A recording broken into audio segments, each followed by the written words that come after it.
Good morning, everybody. Welcome to the Tailgate, brought to you by CampusToCanton.com. No Colin this week, no Felix this week. Addition by subtraction, as far as I'm concerned. We do have some wonderful smiling faces here. We've got Matt Bruning, we've got Chris Moxley, we've got Brandon Hay. How we doing today, guys? Everybody wide awake? Good. Yeah, good. Wonderful. Hopefully we'll wake you guys up a little bit here. It's playoff week, guys. I think by now every single league out there is probably in the playoffs in some form or the other. So we're going to help you guys navigate your way and hopefully get you to that next round today. Before we kick off here, though, guys, if you are watching us here on the YouTube channel and you are not subscribed, go ahead, hit that button so that you get alerts whenever we go live. We do this every Saturday morning, and then we have Coast to Coast again at night after all the games are over to recap what happened that day. Let's go right into this, guys. We've already had a few games this week. We got some MACtion, that lovely late season MACtion. And I'm just going to come to you first here, Chris Moxley, because I know a lot of these guys are hashtag your guys. Central Michigan had themselves a big week this week, really on the back of two guys, Daniel Richardson, the quarterback there, and then Lou Nichols, who I am sadly going up against in a playoff matchup. So I'm just going to write that one off. Big performances there from those two guys. Yeah, I put Richardson on our sheet this morning to talk about because I think he's a guy that if you can still add people from waivers, he's a guy that I really want to be adding for next season. He's only a redshirt freshman. It's his third year, but, weird stuff happens. I really think that he has the potential to be like a top 12, 15 quarterback for you next year.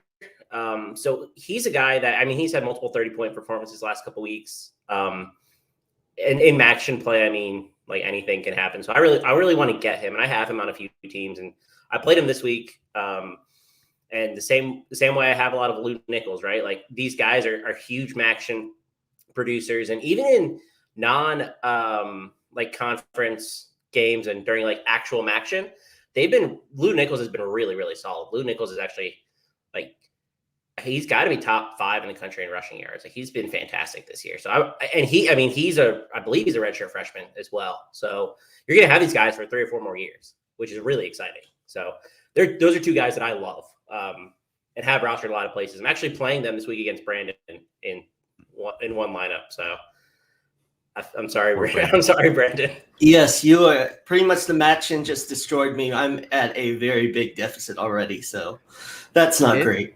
It feels like if you don't have at least 1 or 2 of these MACtion guys, like your week is just over at this point in the season. If you're going up against somebody else that does, it's just the points keep coming from all of them there. And Lou Nichols, it's not much of a surprise. He was supposed to split that backfield with Kobe Lewis. He went down early in the preseason there. And I think he was kind of an obvious buy at that point. If Kobe Lewis comes back next year, does that hurt Nichols' value at all? Or do you think this is kind of Nichols' job just moving forward? He was productive when they split last year too. Like he's the 1A in that backfield, and they run at an incredibly high rate. So, you can get 2 productive backs out of that backfield. Maybe you don't get the same ceiling from Lewis. He's averaging, he has 1,300 yards and 11 touchdowns and 35 receptions. So you probably won't get that again, but you could probably still get another 1,000 yards and 25 receptions. That's a startable player each week. And so I'm not super worried about it. I just don't know if you're going to see the same ceiling. Yeah, that's fair enough. Another, and I like that, Nickels and dimes. Thank you. Matt, Thank you. I worked hard on that. You're so punny. Another big name in MACtion this week. I know this is one of your guys, Matt, so I'm just going to toss this over to you. I don't know, maybe a month ago, maybe a little less, a little more than that, somewhere around there. You had tweeted out just, here are some names you should probably start familiarizing yourself with. One of them was Konata Mumfield, wide receiver there at Akron, the young kid, really coming on hot here during MACtion. Yeah, and I'll be honest, I didn't even expect him to do as good as he has been the past couple of weeks. And just really quick to answer Moxley's question, I was kind of tuned in and out there, so maybe he already said this, but Lou Nichols is top 5 in rushing yards. He's actually second, right behind Kenneth Walker. So by about, looks like 30 yards. So, he's obviously killing it as well. We talked about how good Kenneth Walker's been, and we kind of overlooked Nichols there. But yeah, he's been really good. And I kind of had noticed him playing a little bit well before we even got to the MACtion part of it, which is good, right? You want to be able to see him play against better teams than just the MACtion teams. And so I was just looking.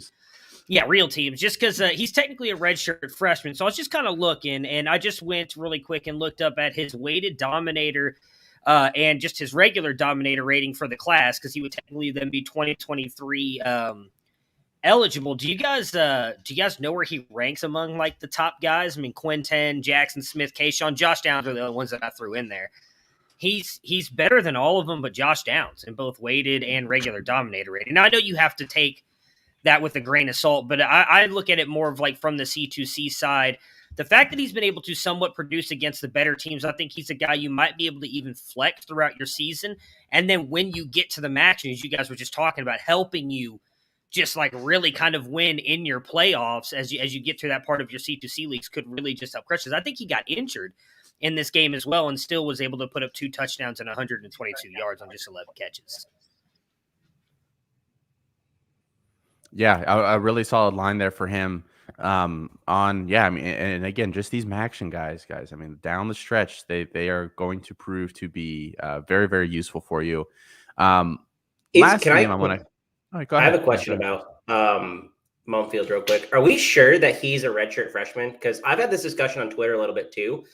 I actually think he took a year off, which makes him 2023 eligible, but it also makes him extremely impressive for what he's doing as a true first-year player. Like that's really, really something.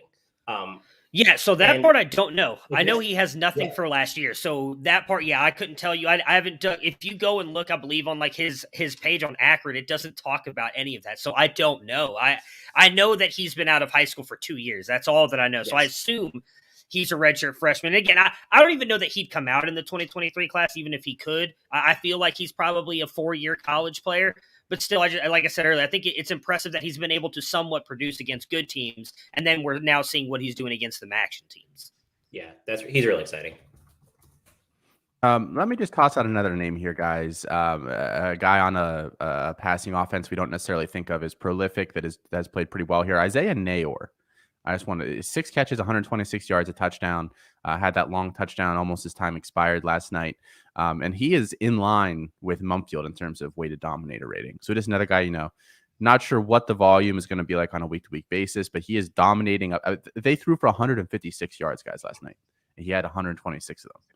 They threw for 1 touchdown. He had the touchdown. I mean, I don't know. They threw an interception as well. I'm assuming they were probably targeting him when they threw it. I mean, he is just a major cog in that offense. So another name, and he's big. He's like 6'3", a little over 200 pounds. And he's 210. Looks the part. He added weight too. He's 6'3", 210. I mean, that's a good size. He played in Texas. I mean, I don't really know much about him besides what he's doing this year, but I mean, he's at least interesting, right? Yeah. Like he's obviously dynamic and explosive. Like doing that against Boise's defense is not anything to like I don't know. It's impressive. I think he's a good call out. Yeah. All right, guys, and then the last game here that we want to talk about, and then we will move into previewing today. Desmond Ridder for Cincy last night. Cincy, a big win there against USF. Maybe a closer game than it should have been. But alas, here we are. Desmond Ridder had 304 yards passing and 2 touchdowns. He also had another 65 yards and a touchdown on the ground. Was this a positive performance for him? And I'm going to go to Matt first, and then if Brandon or Chris, either of you guys want to jump in on this, feel free to do so. I mean, I think anytime he gets a win, it's a positive. It wasn't a great win, though. I mean, he didn't look good early on against this team, right? I think he threw a pick. He may even have had a fumble. I kind of missed like the first quarter of that game, but I watched the rest of it. I really think he did take control in the second half. Part of it I also think is Cincinnati doesn't have great players around him. And you had Jerome Ford out last night, and they kind of asked Desmond Ridder to do a lot, and he did it. I mean, they didn't put that team away. It's something that Luke Fickell's talked a lot about. They failed to put these teams away. But, I wanted to talk a little bit about him because I am curious to get Moxley and Hayes' opinion on him because me, you, and Felix have obviously talked a lot about him. I'm much higher on him than I'm much higher on him than you two are. But again, I feel like when I say that I think he can be a 2nd or 3rd round pick, like that's not like people act like I'm saying he's a 1st round pick. I'm not putting him up there, but I do think he can be a second round or third round pick and be a backup quarterback. And so I just went and looked at, Jarek always tells you when it comes to quarterbacks, like look at the QBR and stuff like that. Looking at his QBR, he's better than Carson Strong and Malik Willis the past couple years. He was better than Spencer Rattler. He's better than Jaden Daniels. So why are we not giving him credit? Because QBR takes into effect the teams that you're playing, right? It takes into effect your schedule, how weak your opponents are. And he crossed that line last year. Now, he hasn't this year, and he's a little bit below Malik Willis right now at this point this year, but he also hasn't been playing as good, I think, as it is last year. I think that he can be a decent quarterback when it comes into the NFL level. Is he ever holding a job forever? No, probably not. But I do think if he were a backup or if he gets a shot at a job, he could be a decent option there. I think he's going to get drafted. And that's kind of always been my biggest contention with him. And when it comes to Superflex and C2C leagues, not leaves, we're not talking about fall here, C2C leagues, any quarterback that's drafted, especially in the second or third round, holds value. I mean, you could have traded Kellen Mond for like a second or third round pick after he got drafted in the second round or whatever it was against the Minnesota Vikings. I mean, I'm not telling you Ritter is going to be amazing, but that value matters when it comes to leagues. I agree. I think he's a second round pick. People talk about him as a QB1 or like a first rounder. Like he's not. You have to dominate South Florida, Tulane, Tulsa, Navy to be a first round pick. I'm sorry. Like Cincinnati in the top 4 discussion, that's an embarrassing conversation in itself. But you need to be better. Like it's the same issue that I have with Malik Willis. You have to be better. We've had this conversation Malik Willis. Like you have to be Lamar Jackson of Louisville. Like you have to put the entirety of the team on your back and win games. And neither of those players are currently doing that. And it's frustrating to see because I do think both of them are talented. I do think Ritter is going to be a second round pick. I would be surprised if he wasn't, just because his skills and his attributes. And I think NFL media kind of likes him, but he needs to dominate these teams. Like you need to dominate South Florida. Like, what are you doing, dude? Like, come on. Sorry, I didn't mean to get all like. Ritter brings out the emotion in you, right? I know. I dealt with this on Wednesday. He brings the emotion out. Like I said, I mean, Felix mentioning me doubling down on him. I'm telling you, we do live draft coverage. This year's draft coverage is going to be fun because Austin and Kevin are going to have some kind of first-round draft pick bet on Carson Strong. And I'm going to have a second-round draft pick with a bunch of you guys on Desmond Ritter. And when it happens, like, a bunch of you guys are getting your head shaked or something. That's all I've been saying. So why is it that you guys, like, hate on me when I say he's going to be a second-round pick? That's all I've ever said. I've never said he's a first-round pick. Yeah. We can't get into this too much. Brandon, do you have any thoughts on Desmond Ritter? So move on. So yeah, I don't feel nearly as strongly as Chris or Matt about this.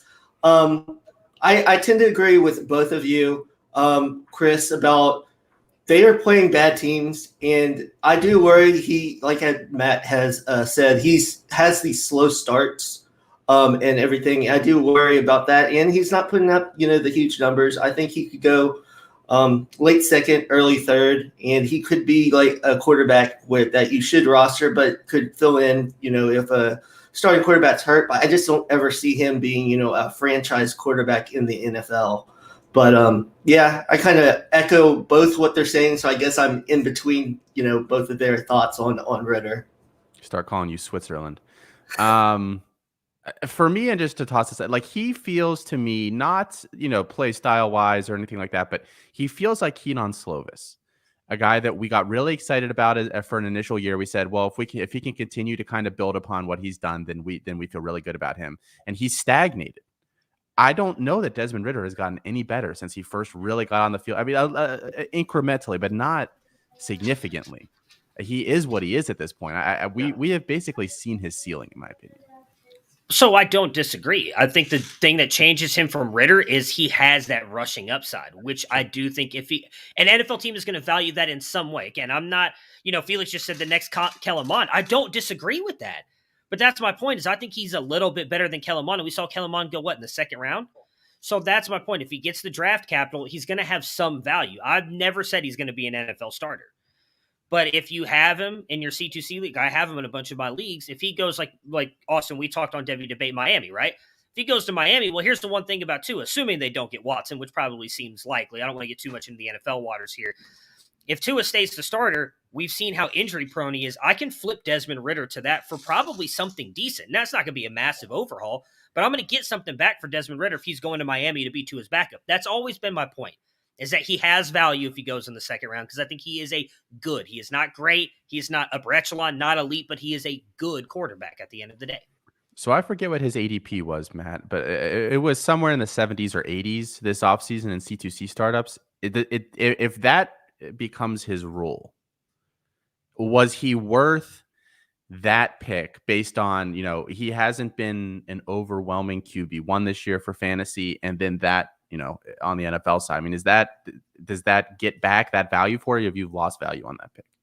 I think at that point, it depends on if you're able to trade him or what. I was trying to pull up where he finished, because he actually had a really good year last year at QB for college, but I agree with you. He's not been quite as good this year, because I want to say he finishes a top. Did he not finish as a top 12 QB last year? He would have been fantasy close. Points on the college side. I was trying to see what he is this year. I'm almost positive he did last year. It was one of the rings. So, no, he's 13. So, I mean, he brought you back to college side. I was about to say, because I start him every single week in the program league. So, yeah, I mean, when I drafted him in some of those leagues, it was never like when I drafted him last year, we did our program one. It was never because I thought he was going to be some massive NFL guy, but it was, look what he's going to do for me on the college side, and he can possibly get draft capital. So I think if you drafted him that high, I assume you did it because you were hoping to win the NFL side or the college side. You probably paired him with someone else really good. So yeah, I think if he wins you your college side and you're able to get something back from him, a couple college producers, if you flip him when he gets drafted in the NFL, yeah, I think he brought back value easily. Because I mean, go ahead. Yeah, I was just going to say he was top 10 last year. I think he was like 9th. So he's still right around that. So, yeah, I just pulled it up. He's sitting at 13. Now, Grant, I think, well, they counted, they probably have last night's game already in the system for Fantrax. So he might drop a little bit then based on who's below him. But I can't imagine him dropping out of the top 20 because let's see here. I mean, he's good, almost 30 points ahead of CJ Stroud, who is going to play today against Purdue. So, and Stroud's 20. So he's going to stay in the top 20 more than likely, regardless of how the people below him perform. All right, guys, let's hop into Prize Picks here.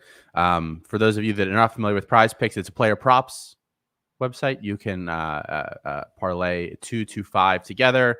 The more you play and string together, obviously, the more money you can win if all of them hit. And so we are partnered with them this year. If you sign up for Prize Picks, use promo code C2C. It gets you an initial deposit match of up to $100. And if you deposit at least $20, they get you a free year membership to campus2canton.com. That is usually $29.99. So we're going to save you $10 on a year membership. We're going to win you a bunch of money, and we're going to possibly get you $100 free bucks in your initial deposit. Pretty cool. So go sign up if you haven't done that. We're going to discuss some of our favorite plays over there today. I have actually played all of the ones that I'm going to talk about here across 2 different plays. So I'm excited for today. I think I'm going to win me some money. Brandon, quarterback plays. What do you like this week? Yeah, so I'm going to the well again with Tanner Morgan. I think I've done this a few times. His passing yards is 152.5, and I'm going with the under. Just that Minnesota offense doesn't pass the ball well enough, and they play Iowa. And when Mo Ibrahim went down, we thought they would pass the ball more, but they didn't. They've just used their other running backs to just run the ball just as much. So I'm going with the under with that good Iowa defense.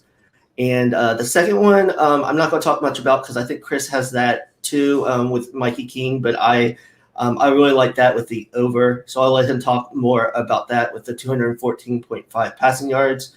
And my last one is Garrett Schrader for Syracuse playing Louisville. And I like his rushing numbers at 61.5 rushing yards. Out of the last 5 games, the only time he's been under 75 rushing yards was against Clemson. And, Clemson has, even though they've struggled this year, they still have a very good defense. So I definitely think he gets that over on that rushing total for today. All right, Chris, he just mentioned, I have that Mikey Keene line as well. Tell us about Mikey Keene. Yeah, I like him over 214.5 passing yards. I also actually like him for the fantasy points, which is 15. I think both are playable, but SMU's secondary is one of the worst in the country. They rank 119th in explosive pass plays and 110th in terms of defensive success rate against the pass. It's just a team who can't stop the pass like at all. I don't know if Isaiah Bowser is going to play, and even if he does, he's probably a little bit banged up. So I like Keene a lot this week. I think they'll rely on him, and I think this game is going to be fairly high scoring. So I really like that line. I think that line should be like 30 or 40 like yards higher. And if you're getting it at 214, I think that's a really nice value. My second one is Tyler Van Dyke over 262.5. He's just been phenomenal really since he's taken over. This is a top 5 passing offense in Miami since he's started. And I have really no hesitation against the FSU secondary. The FSU secondary is not quite as good as their defensive line. And their defensive line is really, really good. So I don't know if they're going to rely on Jalen Knighton as much as they have been. So I think this is kind of another Van Dyke game. And if I can get it under 300 yards, to be honest, I think that's a really solid value. He's really got some rapport with those wide receivers, Mike Harley and Charleston Rambo. So I'm really interested to see, one, what he does this week, but two, I think that's a good value because I think they're going to have to throw the ball. And just to toss it out there, that line has moved a little bit, Chris. It's up to 274.5 now. That's fine. But you said you'd go up to 300, so you're still cool with playing that 274 if someone's listening right now for some plays. Cool. Okay. Absolutely. Perfect. Matt, what do you like this week? All right, so I'm going right on the opposite side of that Mikey Keene one. I'm taking Tanner Mordecai, but I'm going to take the slight under. I don't know that he goes over. I thought he's had a lot better season than I thought looking at it. He hasn't really gone over 314 yards that much, and UCF is only allowing about 197 passing yards a game. I think he's going to come close. I think he throws a bunch of touchdowns, but I don't know that he goes over the 314, so I'm taking the under on Mordecai.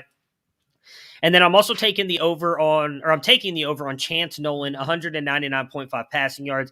He's done that in 5 of his 9 games here. Now, granted, 2 of them were really bad. One of the times I was all in on him, I think he threw for like a whopping 45 yards, so that's not great. But they're going up against Stanford, and Stanford is just god-awful at pretty much everything. I know they're worse against the run than they are the pass, but I think Chance Nolan is going to be in for a good day today, so I'm taking the over on his 199.5 passing yards. All right. And then lastly, guys, here, I have 2. So I actually like both of the quarterbacks to beat their fantasy points in this Syracuse-Louisville game. I don't think it's going to be a particularly high-scoring game, but I think for either of those offenses to score any points, Malik Cunningham and Garrett Schrader are involved, and I like Cunningham's line a little more at 25.5. Last I checked, Schrader was at like 23. But I think both of those feel pretty decent. And then I really like Seth Hennigan over 21 points there for Memphis against ECU. I don't know why this is so low, and it hasn't moved at all because I just double checked it again this morning to make sure. I mean, ECU's defense is not particularly good. I mean, I know they went out and whooped Temple last week, but everybody's whooping Temple at this point in the year. Hennigan came back last week, looked fine, settled in the second half, helped them upset SMU there. I think he's going to get closer to 30 today, because Brandon Thomas is being dinged up. I mean, they have to pass the ball to move it. So I really like Seth Hennigan. That's probably like, if I had to label all of my ones for today, that might be my play of the day. Let's move to running backs here, guys. Brandon, you got some Michigan guys. Look at you go. Yeah, I had to. I actually really like this one. Everything that I've seen, Blake Corum didn't make the trip to for the Penn State game. So Hassan Haskins will be the lead running back. And in 4 games this year that he has over 100 yards, he has 20 or more carries. So I'm pretty confident that he'll have around that. Donovan Edwards is back, but I would think they would lean on Hassan Haskins. So I'm taking the over on 77.5 rushing. Did it change? It did change, so I just want to ask you about it. It is now – where did it go? I just had it. It's up to 94.5. I will still take the over. Don't feel nearly – that is quite a jump. So, I wish I had taken that yesterday when it was lower, but and actually made a bet. But, yeah, I'll still take the over because I think, as Michigan's shown, they really want to run the ball, and Penn State's giving up over 147 rushing yards a game. So I still see that him with the over there, but don't feel nearly as confident, but I'll still take the over. And the next is BJ Baylor for Oregon State against Stanford. As Matt said, they're not very good against the run. His number is 97.5 rushing yards. So I'm taking the over on that as Stanford just gave up all kinds of rushing yards to Utah last week. And my last one is King Daru for Purdue going against Ohio State. His number is 47.5 rushing yards. I'm going the under. 2 of his last 3 games have been under 35 yards. And I just think Purdue is going to have to throw the ball to stick with Ohio State. And they just don't run the ball very much. So I'll go with the under for that one. And BJ Baylor's line has moved up to 101.5 now as well. So not as big of a jump as Hassan Haskins. You still like 101.5 for BJ Baylor? Yeah, I'll still go with the over. The 4 yards doesn't change my mind. Oh, he's gonna get 100 exactly now. That's how that always works. Chris, you've got some ones that I like today as well. What do you got going on? What do I have going on? Oh, my first one's Braylon Allen. I think he's just going to tear up Northwestern. Northwestern's rushing defense is terrible. 110th defensive success rate, and they're bottom 20 in explosive rushing plays allowed. So I think you can play Braylon Allen with a lot of confidence. Trez Malusi's out for the season. He's really the only guy there. I also like Sincere McCormick to go over 114.5. They get Southern Miss this week. I actually think that he could hit this number in like the first quarter. Southern Miss is terrible. UTSA is going to honestly stomp them. Like, they're going to put up a lot of points this week. It's all about getting respect for the Roadrunners. I think they want to. They're undefeated and they're 24th. I think they want to be higher in the rankings. So I think that could easily be accomplished. I think this number could easily be accomplished in the first half. The only concern that I have is if he doesn't get there, I don't know how much he plays the second half because this spread is like 33 points. So that's the only concern. But I'm playing it regardless. And then I also like Deuce Vaughn over 34.5 receiving yards. I played this line last week with him too. I think it was a little bit lower. He just gets this like every game. He's the focal point of that offense, period. And he's really involved in the passing game. Get over 60 receiving yards last week, and he's hit this number like more often than he hasn't. I think that he's going to need to be involved again this week. So give me that over 34.5 receiving yards. All right. Some good plays there. Matt, you guys both kind of combine. If I take yours, you guys have similar ones to what I like today. Gotcha. Alton McCaskill. Yeah, I'm excuse me. I'm big on McCaskill today. I'll talk a little bit about him later as well. He's the only one that I put down for running backs here. 84.5 yards rushing. Did that go up at all, Austin? I'm checking right now. Okay. So Temple, I'll let you know in a minute. The 123rd ranked defense against the run. Top 10, or I guess you say bottom 10 against the run. McCaskill's been really good. I think he's easily going to jump over this today. I wouldn't be surprised if they lean on him heavily in this one and he just kind of runs all over Temple. Yeah, it is still at 84.5 rush yards. Man. Okay, then yeah, that's a smash accept. And I also say the only reason I put that one is because I also agreed with Brandon on Haskins. Now the fact that it did jump up to 90 something makes it a little easier to click the accept button on or click the little check mark there at the top. But I still would do that as well because I don't think Michigan has much of a passing game, so I think they are going to continue to rely on that run game to try and beat Penn State today. So I would also take the over on Haskins. All right. And then for me here, guys, I have this line has moved a little bit. Earlier in the week, you could get Braylon Allen over 16 fantasy points. That and then Seth Hennigan there were just crazy. It's since moved up to 18.5. I still love that, guys. The fantasy points, it's PPR, full PPR. Not that necessarily matters for Braylon Allen, who probably won't catch that many passes, but I mean, that's 120 yards and a touchdown. I think that's very, very doable there for him. Isaiah Bowser. I know that there's, speculation as to whether he even plays or not, so this could end up being a push, but 14 fantasy points total for him. He has not looked the same. That offense has not looked the same since he went out with injury, and then they obviously lost Dylan Gabriel there as well. If he plays, I think that he goes well under that against an SMU rush defense that is pretty solid. They've generally done a pretty good job this year. And then similarly to, Alton McCaskill over 18 fantasy points. I like that line a little more than the yardage just because it, throw a touchdown or two or whatever in there. He tends to rack up touchdowns. So those are just kind of the three running back plays that I like today. And Hassan Haskins, and this is kind of why I also kind of like fantasy points more. So his rush total has gone up by, 30 points or whatever there. but his fantasy points haven't gone up at all. The line is still at 16.5. I would take the over on that too. So, I mean, the fantasy points does not tend to fluctuate nearly as much as the yardage total does. So there's some fun wiggle room in there to lock yourself into some nice deals. Receiving plays, guys. What do we like today? Yeah, I didn't see really that many that I really liked. So I just put a couple. One first is Traylon Burks with 84.5 receiving yards against LSU. I did the over there. LSU tends to give up big plays, and the only problem would be if Arkansas gets up kind of big and they stop passing the ball, but I still like the over for Burks.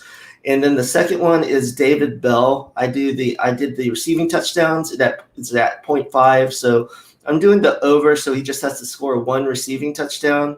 I just have this hunch that he'll get one because they, even against Iowa and some of the better teams he's played, he still gets in the end zone. So I think they'll have to force the ball to him. So I have him with getting a touchdown today against Ohio State. Yeah, it's certainly possible to move the ball in Ohio State if you have the guys to do it. Chris, what do you like today on the receiving end of things? I like Michael Mayer to go over. I talk about this weekly. I just think tight end props here are just like a little bit too discounted. I like him to go over 53.5 receiving yards. He hasn't been as hot since the start of the season, but this Virginia defense is really, really bad. And I don't know if Brennan Armstrong is playing. It sounds like he probably isn't, but Notre Dame's going to put up points regardless. And they did just lose a starting wide receiver. So I think that Mayer's going to become a bigger focal point of the offense. So all I need to get is 53.5. I think that's fairly easily doable. This next one you have seems crazy to me. I love this play. Yes. So the other one I have is Jarrett Stearns over 10.5 receptions at Western You're Kentucky. a madman. You're out of control. So generally I would just say, okay, whatever. Like that's too high. Take the under. Jarrett Stearns has gone over 10 receptions every game but one since week 4. He's out of control. Like he leads the country in receptions. He's averaging over 10 a game. He has 104 receptions. He's just the focal point of the offense. They get Rice this week. They're going to keep throwing. He has games of 17, 16, 13, 14, 11, and then his low of 10 since week 4. I mean, this is not a number that they can make high enough, I think is basically what it comes down to, right? Like they want to keep pushing it. I have no problem taking the 10.5 and just riding Jarrett Stearns, who I actually think he should be in Biletnikoff conversation. I think he should be the Biletnikoff winner this year. He's been really, really good. And I think he could go the NFL too, but maybe that's a different conversation. He's thick. He's 5'9", 195. So I think he's a pretty dynamic player. I don't just think it's the offense. Yeah, that is good size there. And so I was about to click on that as well. His is at 4 receptions right now. Kev just asked for those that maybe listen to this later, what is Jaden Reed's current line at? 4 receptions, and then I'm actually going to look up his receiving yards here real quick as well. His receiving yardage total is 74.5. I like both those because Jalen Naylor isn't playing. So yeah. Matt, what do you like this week? That's a good call, Kev. All right, so I've got Tyquan Thornton in the Baylor-Oklahoma game. I think this is going to be a very high-scoring game. And Oklahoma's secondary is a little bit of just a rumor. I know they're getting one of their cornerbacks back, I believe, this week, but I still think Baylor and Jerry Bohannon are going to be able to at least throw a little bit here on him. So I think Thornton is going to go over. I mean, OU is the 113th ranked defense against the pass. Should be a high-scoring game. And then next, I'm going to take my guy Calvin Austin. He got Seth Hennigan back last week and started producing again. He's got 94.5 receiving yards. He's gone over that in almost, I think it's one game. In one game that Seth Hennigan started, he did not go over that. ECU is the 96th ranked defense against the pass, allowing 247 yards a game. And Memphis is, I believe, even worse than that. They're in like the bottom 100 of passing yards. So I think they're going to allow a lot of yards. I think this could be a very sneaky good game. So I'm taking Austin to go over on his 94.5 receiving yards. Really quick on David Bell. Brandon's 100% right. Although I do think Denzel Burke is going to be on him, who is yet to allow a receiving touchdown against him this year, which I think is fairly surprising. Ohio State is like the 98th ranked defense against the pass. They're god awful. David Bell's going to eat today. 200 yards in play again for Mr. Bell. I think probably at least 150. I mean, I wouldn't be surprised if not more. I mean, just remember, I know he's not the athlete that Rondale Moore is, but let's just take a jump in the time machine and go back whatever that was 3 or 4 years ago when Rondale Moore single-handedly beat Ohio State. I think David Bell's going to be in for a big game today. I really do. Ooh, baby, that'll be a real statement game there for sure for him. My only receiving play this week, I actually just didn't love a lot of the receiving lines early when they posted, but this one really stood out to me, especially now that Brendan Armstrong is out. Dontavian Wicks under 19.5 fantasy points, guys. I'm just not really sure Virginia is going to be able to move the ball all that well today. It is full point PPR, so there obviously is a chance that he just gets peppered with short targets and ends up, 9 catches for 65 yards or something. Like gets close to that just based on that. I don't know what Felix is whatting. Maybe the 10.5 receptions. But I just like Wicks is under there, and I like a lot of unders in that game as a whole. I don't know, Chris. I took the game under for that as well. It's at like 62 or something like that for Notre Dame, Virginia. Yeah, because Notre Dame can't blow anybody out really. I mean, I know they crushed Wisconsin, but that was kind of a fluky ending. So and I don't think Virginia's going to score.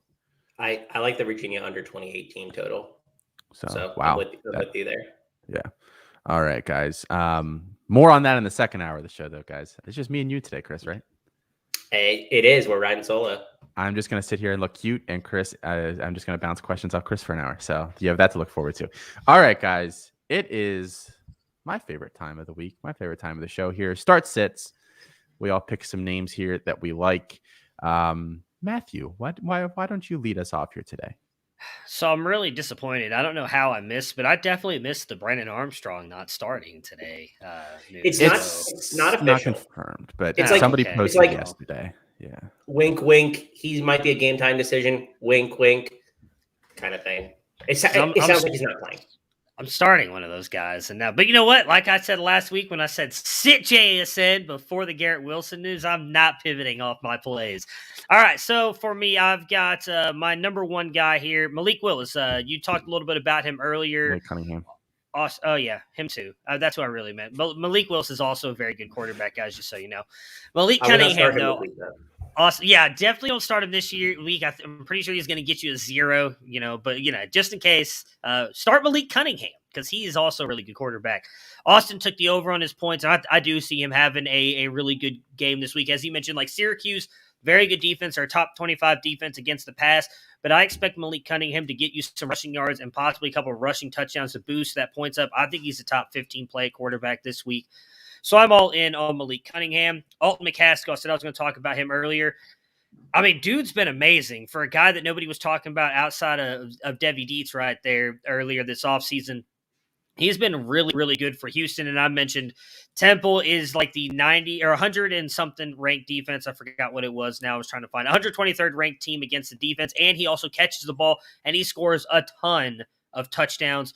Plus, I've got him going in a bunch of leagues today. So, it's just me speaking this out into the ether and hoping that it comes through for me. He's going to be a really great play. And then last but not least was Dontavian Wicks. I really like him. I think he's a great wide receiver. Again, did not realize that Brendan Armstrong was going to possibly be out since I guess it's not official, but it is official. So maybe he doesn't end up having a great game here, but I thought he was going to be in for a good game here for Virginia.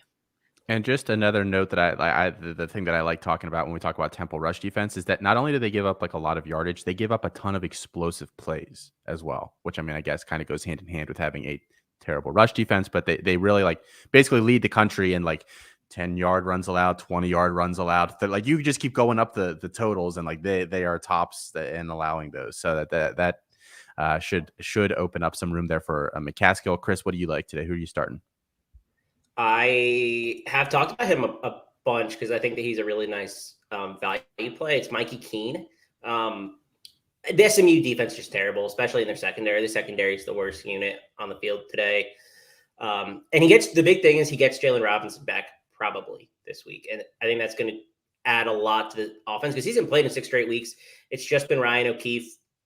That will add another dimension. I think that game could be pretty high scoring. So I think we're in catch-up mode, and if Bowser's hurt too or out, I mean, it sets up for a big Keen week. And he's been really efficient too. His completion percentage is over 70% this year. We just haven't seen a big blow up in terms of yardage, but I think this could be the week. I'm also starting Kevin Harris, and it's gross. It's gross. I know, like, South Carolina running backs right now are disgusting, but it's Missouri. Like, that's all I really need to say. Like, I think you start him, and I think you can also potentially start Zaquandre White this week.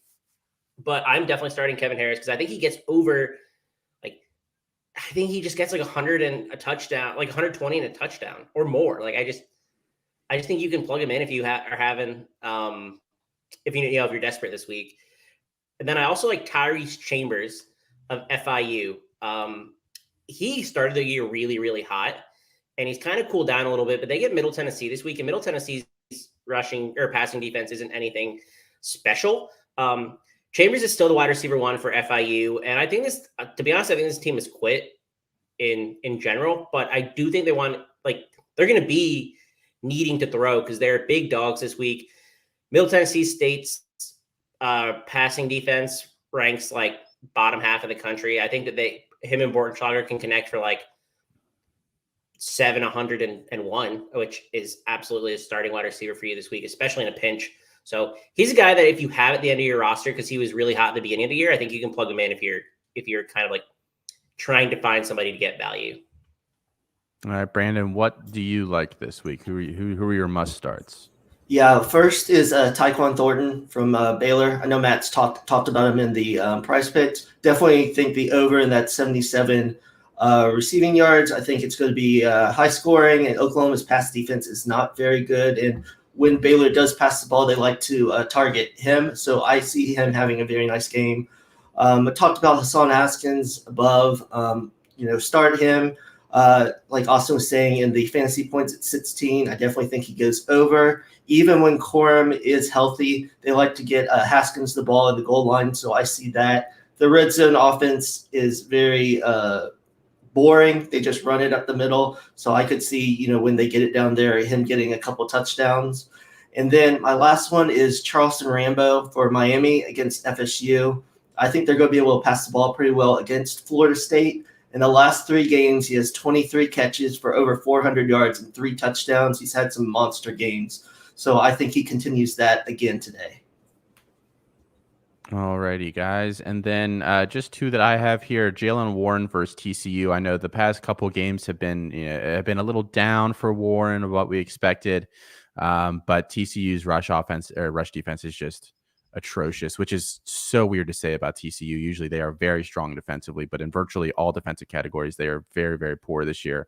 I like Jalen Warren to go over 100 there and get at least 1 touchdown. And then Zach Charbonnet is a name where I think, there are weeks where you want to start him, and then that you can look and see, this is not one of those weeks. This is a Zach Charbonnet week. And I can say against Oregon, for instance, he went 15 for 35 last week, 11 for 65 to get a touchdown to kind of save that day. But Colorado, I mean, is there anything that Colorado does well? Like, really, that team is just like a lump of nothing I care about. It's honestly impressive. Offensively, defensively.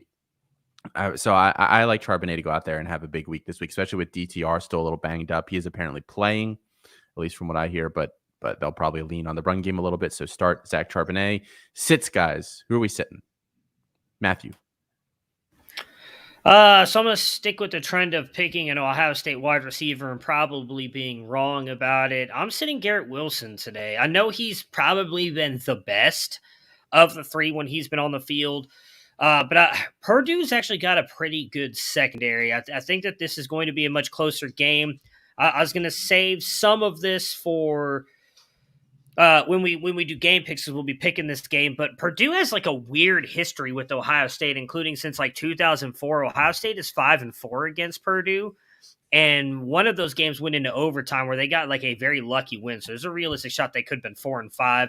Purdue just really always plays them tough. And he's coming back from that concussion. I don't know that he's going to be 100% right. I really could see this being more of an Olave and JSN game here. Next up, my guy Grant Wells. He goes over like 300 yards, I believe, every single week. Colin, I think, is kind of cheating when he makes him a start on the Campus Life episode every Monday to kind of get one up on Austin. But he's going up against UAB this week. I think that this is going to be a little bit of a rougher game for him. Another thing that's kind of propped him up in the fantasy circles is he has like 9 rushing touchdowns on the year. There was one week where he had like 4 in one game because he just kind of like fell into the end zone from the 1 yard line. I don't know that he gets that this week. I think this is going to be more of a Rasheen Ali game as well. So I think Wells takes a little bit of a backseat. I'm sitting him at quarterback. And last but not least, Tank Bigsby. And this might be a little bit of a free square here for me. But I don't know. I forgot off the top of my head now. I like completely blanked on who they're playing, so I don't remember 100% why. Auburn? Texas They play A&M? Mississippi State? Mississippi State? Okay, Mississippi State. That sound right? Yes, that's right. That is right. I don't know that Tank goes out there and has a big game. You guys kind of mentioned this on Campus Life as well earlier this week that there's rumors that he might be dealing with a little bit of an injury. We've seen like in the emergence of Moxley's guy, Jacquez Hunter. So I think that Bigsby may have a decent day today, but I don't even think he finishes top 30 at the position. Chris?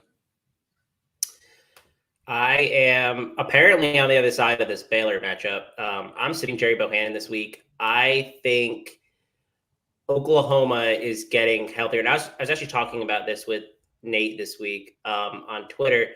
They got Turner Yell back last week. It sounds like, and they got DJ Graham back last week.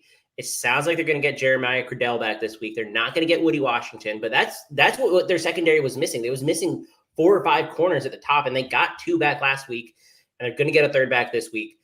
I don't trust this Baylor passing offense really all that much to begin with, and I do think this is not the soft matchup that it was earlier in the year. So I am a little bit worried that Baylor's passing weapons are somewhat of a trap this week. And then in the same game, I'm sitting Marvin Mims. He had a really good game last week. I think he had 4 catches, like 130 yards and 2 touchdowns. He has 26 receptions this year in 9 games. Like he's just so boom or bust. And I don't really want to rely on him this week unless I absolutely have to. I mean, he's only had 2 really solid games where you're happy you started him. One against Texas and then one against Texas Tech. The rest of the weeks you're kicking yourself because you started him. Like he's not somebody that you can plug in confidently right now, despite having a really good game against a really bad Texas secondary last week. And then the final one is Carson Strong. I don't really want to start him against San Diego State all that much. They just have a really, really solid defense. And that game is going to be one where we want to see Nevada control the clock. They already play at like a bottom half of the country pace. Like they're not a quick pace team. I think they just need to control the clock and just try to win the field possession battle because they're going against the best punter in history this week. I don't really think this is a game where you can rely on Strong. Like the matchup is bad, and I think Nevada has a way they want to play that is not conducive to scoring fantasy points. But last time I said sit Carson Strong, he went for like 400 yards. So who knows?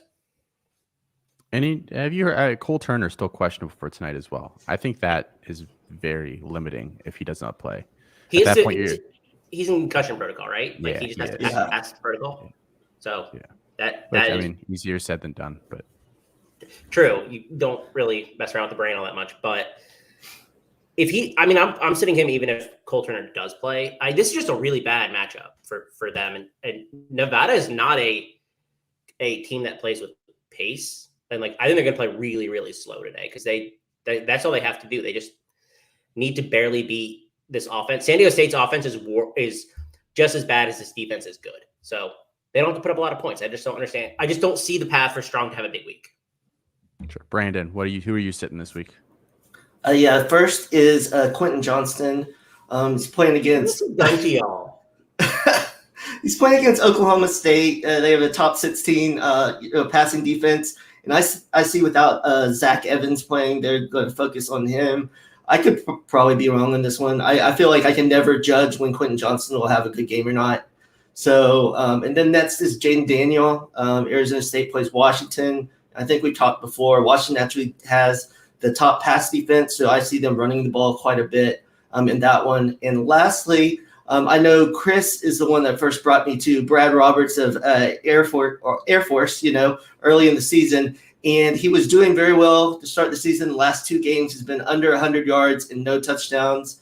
And Colorado State is 31st against the run. So I don't see him having a very good game today because Colorado State also likes to run the ball. So there's going to be less opportunities for the Air Force offense.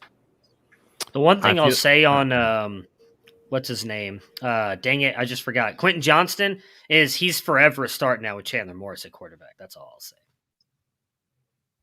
I love Quentin Johnston so much. I almost made him a start this week just because I knew one of y'all were going to sit him because y'all are haters. Never again now that Chandler Morris is there. With Max Dugan, yes. Chandler Morris, thank the TCU gods have shined down upon that beautiful school and Quentin Johnston. Although I hate that DJ Allen left there. But, yeah, Johnson's a forever start now with Chandler Morris. Until they inevitably hire Dion this offseason. Did you see that? Zach Evans wants Dion to be their coach. Evans, yeah.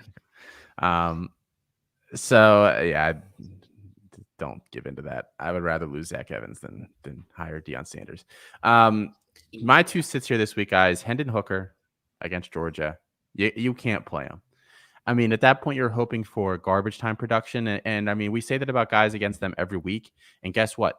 Nobody really gets garbage time production against them. I mean, Chris Rodriguez punched in that touchdown with like 2 seconds left or whatever when they played Kentucky, but there is no garbage time.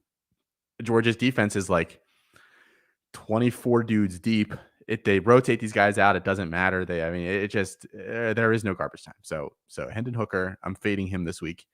And then Cameron Rising versus Arizona. I think that matchup is very tempting, but Utah is kind of back to the offense that they've had a lot in the past and we expected them to have, but they didn't at the beginning of the year. And that's just an overwhelming rushing attack with a really strong runner, but they have very, very quality backups there as well. I just think Rising gets game scripted out of this game exactly like he did last week against like they're not going to have to pass in this game exactly like they did against Stanford. They can run for 300 yards today if they want. So I can't in good conscience start Cameron Rising with all the rushing that is going to be going on there. All right, guys, predictions for game day. Matt, do you have the updated standings in front of you? If you don't, that's fine. But... Oh, yeah. I mean, it's only going to take me a minute to get to it. Me, you, and Brandon are tied, though. I do know that. So right now, Austin, myself, and Brandon are all sitting at 40 and 16. And then Colin and Chris are both actually sitting at 35 and 21. So those 2 battling to see who finishes last, and the 3 of us battling to see who finishes at the top. Five games. That's within reach. Someone has a real stinker, and these guys get hot again here. So let's hold on. We do have to adjust this real quick. The funny thing that you say about that is that you're right. If someone has a stinker, the problem is whenever you, me, or Brandon have bad weeks, Moxley or Colin go like 1 for 4. So that's neither. The only one who's ever really made up ground on us is Brandon, because Brandon was actually toward the bottom, and then he's actually caught up to you and me. You and me have been at the top for pretty much the entire season. What can I say? All right, guys, we've got 5 games we're picking here for you this week. There are some fun matchups on today's slate. First up, guys, Oklahoma at Baylor, noon kickoff here. I'm taking Oklahoma, but I think it's a pretty close game. But I just that Caleb Williams offense now, just too good. Yeah, last time I tried to pick against Oklahoma and Caleb Williams, they made me look bad. I agree, and some of what Moxley said I do think matters with Baylor here. I mean, Baylor almost beat them last year, but I don't think that happens here. I think Oklahoma as well coming off the bye week. They're going to end up getting the win behind Caleb Williams. Yeah, I'm Boomer Sooner this week. They're just getting healthier across the board, and I think that bye week is really important. I'm shocked that the spread's only 4. I think Oklahoma's going to cover this with ease. Baylor is not an impressive team to me. They're solid, but they haven't played anybody good in terms of passing. So I think they're going to get eaten alive by Caleb Williams this week. Yeah, I have Oklahoma too. I think Caleb Williams is going to have another impressive game. Alrighty, next up here. Oh, and actually, Colin picked Oklahoma as well. He is away this week, but he wants his picks out there to be known. So we don't just give them the automatic 0-5 like I wanted to do. Michigan at Penn State, another noon kickoff Eastern Standard Time here, guys. Michigan, but I don't really feel that good about that. This could go either way, but I mean, I think Michigan, I think our opinion of Michigan has been damaged more than it should have after they lost to Michigan State. Not that they were a great team in the first place, in my opinion. So I still think they're the better team over Penn State. I agree. I am taking the team up north. I mean, if you really look at that game, Michigan State won on a couple of explosive plays by Kenneth Walker. Outside of that, it was very evenly matched. Penn State, I don't think they're as good either as we give them credit for. I mean, some of that, if you go back and look at what they've done this past season, maybe if Clifford's healthy, they beat Iowa and they did take Ohio State to the wire. But I'm going to be honest, I don't think Ohio State's as good as we think they are either. So I do think it's going to be a close game, but I think that team up north comes away with the victory. Yeah, I like Michigan this week. I just don't know how Penn State produces, I guess. They can't do anything on the ground. All Michigan has to do is double cover Jahan Dotson, and it's pretty much over for the Penn State offense. So I like Michigan this week. I should be more confident in this one, I think, but as negative things always happen to Michigan, but I am taking Michigan. I think Penn State with Clifford's, not being able to run as much, it really limits their running game. I do think Jahan Dotson could still have a good game today as Michigan's down a corner and Michigan could still win, just because I don't think even, through the passing game, they'll be explosive enough, and they can't stop the run well enough to, keep Michigan down enough. But, I'm just glad this isn't a night game at Happy Valley. So I'm glad it's a noon kickoff. Yeah, I would have possibly gone the other way if that was the scenario. And Colin, bless his heart, picked Penn State. So there's another game that we're going to be up and calling after this week. Purdue at Ohio State, 3:30 kickoff. That was an interesting stat you said earlier, Matt, about Purdue being 4-5 against Ohio State over their last 9 games here. Always seem to have Ohio State's number. And so I am picking Ohio State, not Purdue. Matt thought I was going to switch it up and give him a little heart attack there. No. So just because I know we don't really have Alfred and Will waiting for us, I'm going to take a second here. Since 2004, Ohio State is 130-19 in Big Ten play. This includes Big Ten championship games, but does not include the playoffs. They are 15-1 against that team up north, 11-1 versus Illinois, 9-1 versus Northwestern, 7-1 versus Nebraska, 11-2 versus Wisconsin, 5-2 versus Iowa, 12-3 versus Michigan State, 14-4 versus Penn State. But then 5-4 against Purdue. They have an 893 winning percentage against everybody else in the Big Ten. That includes Indiana, Minnesota, Rutgers, and Maryland, who have yet to get a win against Ohio State. But a 555 winning percent against Purdue. Purdue just has their number. I was very surprised when they got the 20-point spread. I do not think it's going to be that at all. I'd be surprised if they win by 14. Still taking Ohio State because I think they're the better team. But it is going to be a close game. I do not think Purdue is going to get blown out in this one. I know a lot of people think it. I don't. But Ohio State does. Ohio State does end up getting the win. I really wanted to take the spoiler makers here. I just couldn't do it. I think Ohio State's the better team. Purdue's defense has been better than it has been in recent years, so I think that's a win for them. But I just don't really see the Buckeyes losing this matchup. It could be close, though. I will say that, but give me Ohio State. Yeah, I think Ohio wins this, but I think Purdue keeps it within 20 points. So give me Ohio. Shots fired. I'm not calling them Ohio State, huh? Very, very nice. Very, very nice. Texas A&M at Ole Miss, 7 p.m. kickoff here. I'm going with Texas A&M. I would feel better about Ole Miss if Corral was not banged up and if everybody was kind of healthy around him there, but that is not the case. I think A&M kind of grinds out an ugly, not very fun to watch win here. I'm taking Texas A&M as well, and I don't know that this is I didn't even really think about giving Ole Miss the win. I don't like this team outside of Corral. Their defense is not great. I don't even love their offense. I don't even know if Drummond's going to play in this game, and I don't know that Ely and those guys are going to be able, and Snoop Conn are going to be able to run on Texas A&M. I think they showed the blueprint last week about how to beat teams like Ole Miss when they just destroyed Auburn, and it wasn't. Now the game wasn't overall like a big spread on the scoreboard, but they dominated that game. Now Zach Calzada at QB and that offense for Texas A&M worried me a little bit, but Ole Miss's defense is a little bit more than just a rumor. So I actually think Zach Calzada might be able to do something. Texas A&M still has a shot to make the playoffs. So I think they're going to come out here and play a very good game against Ole Miss, and I expect them to win. Yeah, I do as well. I think the Aggies are – I have them -2 on my card this week. I think they're going to give Ole Miss just fits. Ole Miss is just so – they've ran through the gauntlet of teams. I mean, they're just beat up and down. They're down bad, as the kids say. So I like Texas A&M to really control this entire game and win here. Going against the grain, give me Ole Miss and Corral. He's going to find a way. He's going to find a way, and then I'm going to be the leader next week. So Austin and me are still fighting for first after this week. I appreciate it. Perfect. I love it. And Colin has Texas A&M. Colin also has Ohio State. I believe I forgot to say his pick on that one as well. So those are his 2 picks there. Last up here, guys, and then we're going to get you out of here. NC State at Wake Forest, 7:30 kickoff. Wake Forest coming off their first loss of the season. I was so tempted to take NC State because I don't think Wake Forest is like a good team.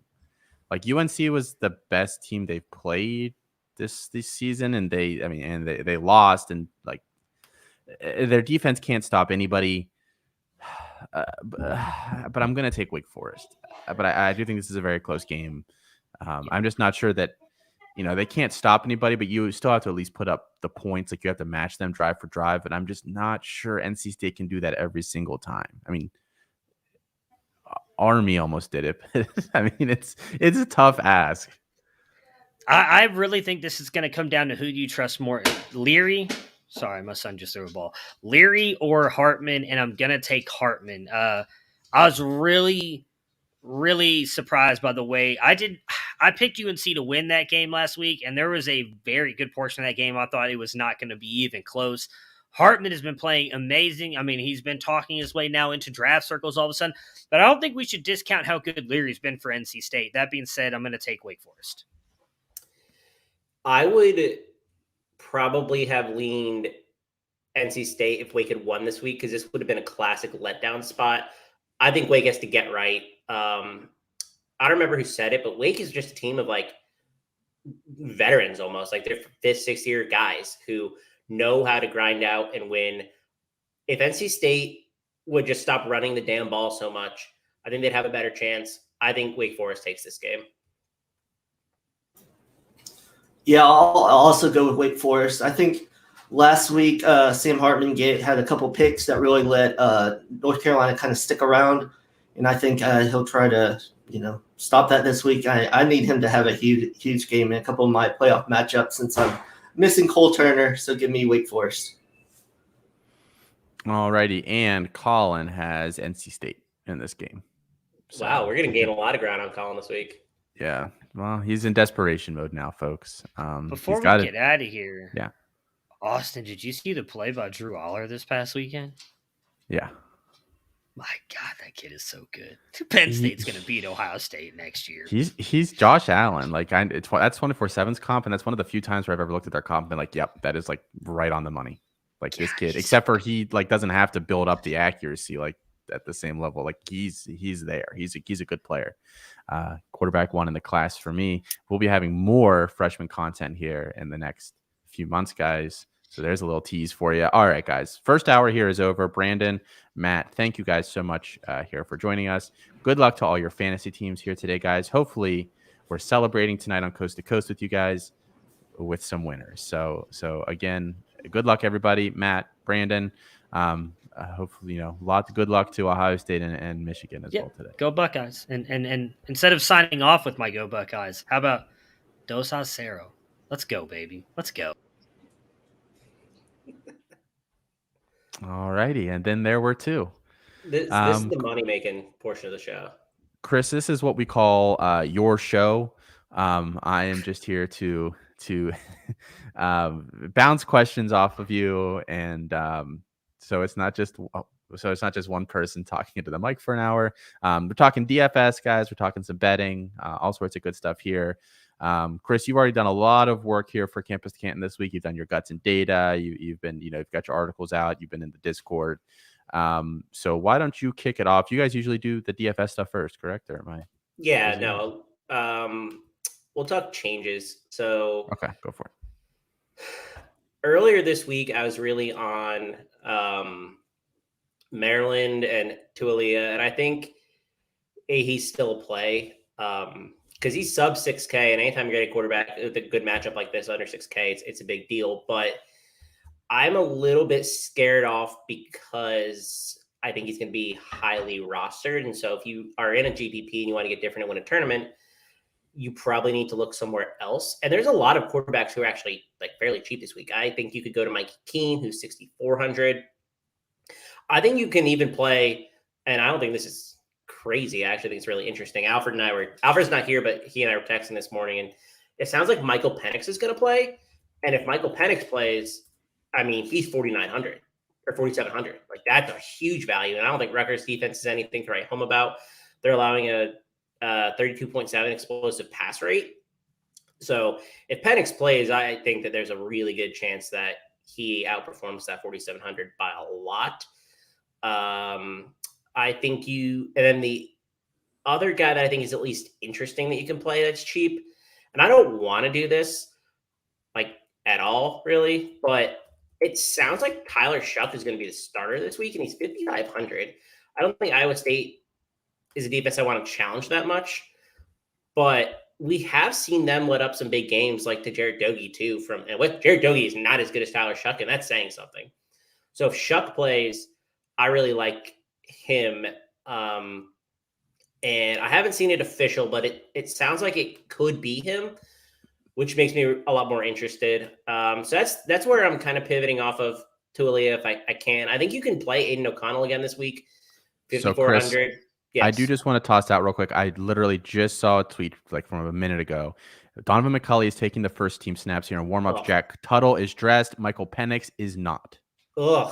So gross. I think that, just to get that out there real quick, I'm going to kind of be just searching through injury news here while you're chatting. And that is just one that jumped out to me right away here. Gross. Okay. I'm take everything I said back about Michael Penix. Don't even touch that matchup. DraftKings they're just screwing with us at this point, putting Rutgers, Indiana on the slate. Like, what is that? Like, why, who wants to do that? Like, that's just cruel and an unusual punishment. But yeah, so what I was saying was I think you could play Aiden O'Connell. Ohio State's defense is not really all that special, especially in their secondary. And so Aiden O'Connell, 5,400. We all talked in the first hour how we think it could be kind of close.